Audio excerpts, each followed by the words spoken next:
সবে ফুটেছে ভোরের আলো।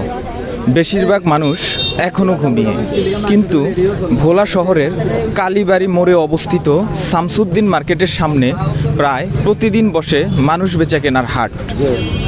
লোকজনের কোলাহলে সরগম হয়ে উঠেছে। হঠাৎ দেখলে মনে হবে হাট বসেছে। তবে এই হাটে নেই কোনো পণ্য, এখানে পণ্যের মতো বিক্রি হয় শ্রম। বিভিন্ন এলাকা থেকে নিম্ন আয়ের মানুষ এই হাটে আসেন শ্রম বিক্রির জন্য। তাদের শ্রম বিক্রি হয় দিন, সপ্তাহ কিংবা মাস চুক্তিতে। ভোর থেকেই মানুষের হাট বসে বেচা কেনা চলে বেলা 8টা পর্যন্ত। চলুন আপনারা দেখে আসি, তাদের জীবনের কথা শুনি। আমার পিছনে যাদেরকে দেখতে পাচ্ছেন তারা প্রত্যেকে জীবনের তাগিদে এখানে এসে হাজির হয়েছেন। তারা প্রত্যেকে একটি কাজের জন্য সাত সকালে বের হয়েছেন। কারো হাতে ঝুড়ি, কারো হাতে কোদাল কিংবা অন্য অন্য জিনিসপত্র নিয়ে হাজির হয়েছেন। তারা নিজেকে এখানে বিক্রি করতে এসেছেন। তারা নিজেও জানে না তার আজকে দুপুর কিংবা রাতের খাবার কোথায় হবে। তো দর্শক, প্রতিদিন এমন বিভিন্ন মানুষ বিভিন্ন জায়গা থেকে হাজির হন। বিভিন্ন জায়গায় তারা কাজের সন্ধানে যেয়ে থাকেন। চলুন শুনে আসি তাদের সুখ দুঃখের কথা। আমার বাসা ভেদুরিয়া লজঘাট, ঠিক আছে। আমি এই জন্য এই জায়গায় কাজের জন্য আসছি। হয়তো এখানে আসলে কাজ হইতেও পারে, না হইতে পারে, কোনো নিশ্চিত নাই। আমার আওয়াজ হয় মনে করেন 100 টাকা বাড়াই, এরকম শোরুম দিয়ে আমাদের কোনো ফায়দা হয় না, কোনো ফায়দা হয় না। মনে করেন আমরা 500 টাকা কামাই করলে 600 টাকা আমাদের বাজারে লাগে। যে দ্রব্যমূল্যের দাম, 1 কেজি আলু কিনতে লাগে কিন্তু 80 টাকা 90 টাকা। ডক্টর ইউনূস ভাইয়ের কাছে আমাদের আবেদন, যেভাবে হোক আমাদের এই দ্রব্যমূল্যটা যেভাবে হোক নিয়ন্ত্রণ আনার জন্য। আমার বাড়ি পশু মিলিশিয়া, আমার আইতে যাইতে 50 টাকার মতো খরচ, কিন্তু প্রত্যেক দিন আসি। এখানে কোনো কাজ কোনো দিন হয় বা কোনো দিন হয় না। 10 দিন পরে একদিন করে, 8 দিন পরে একদিন হয়। তবে আমাদের এই ভোলার পরিস্থিতি খুবই খারাপ, খুবই অসুবিধার মধ্যে আমরা পড়ে গেছি। সারাদিন কাজ করিয়া 500 টাকা পাই, 500 টাকা দিয়া ওই পেঁয়াজ 1 কেজি আর চাউল 1 কেজি কিনলে এরপর আর কিছু করা যায় না।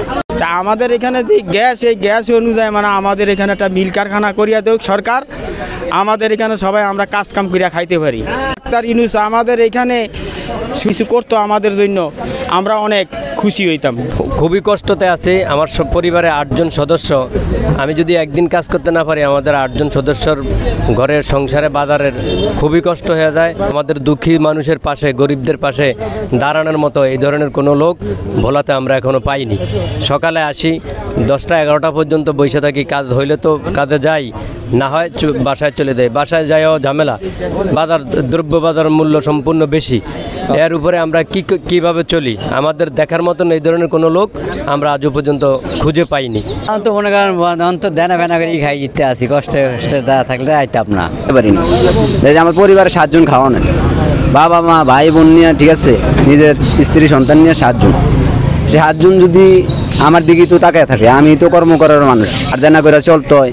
ঠিকমতো কাজ করতে পারি না, কাজ নাই, পরিবার ওইটা বুঝে না। অনেক সময় দেখা যায় পরিবার তো একটা রাগায়, দেখা থাকে সবাই আশা থাকে যে আমার স্বামী কর্ম করতে যাইতেছে, কাম করে আইলে দেখা যায় একটা ভালো মন্দ বাজার করে আনবো, আমরা খামো।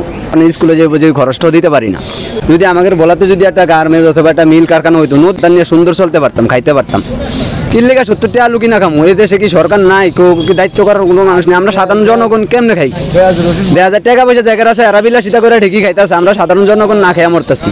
একদিন খাইলে আরেকদিন খাইতে পারতেছি না। ওই চাইল কিনবো না, আলু কিনবো না, নুন কিনবো, কোনো কিছুই আমাদের হয় না। আমাদের মনোলয়ই থাকতে হয়, আমাকে কষ্ট দেওয়ার মতো তো কোনো মানুষই নেই। দর্শক, ভোলায় পর্যাপ্ত পরিমাণ গ্যাস থাকলেও নেই শিল্প কারখানা, তাই এখানে নেই তেমন কোনো কর্মসংস্থান। তাই অধিকাংশই কৃষির, রাজমিস্ত্রি ও গৃহস্থলীর উপর নির্ভরশীল। তাদের প্রত্যেকের দাবি, সরকারের পক্ষ থেকে যদি কর্মসংস্থানের ব্যবস্থা করা হতো তাহলে তারা দুবেলা দুমুঠো ভাত খেয়ে বাঁচতে পারত। আশরাফুল আলম সজীব, ভোলা।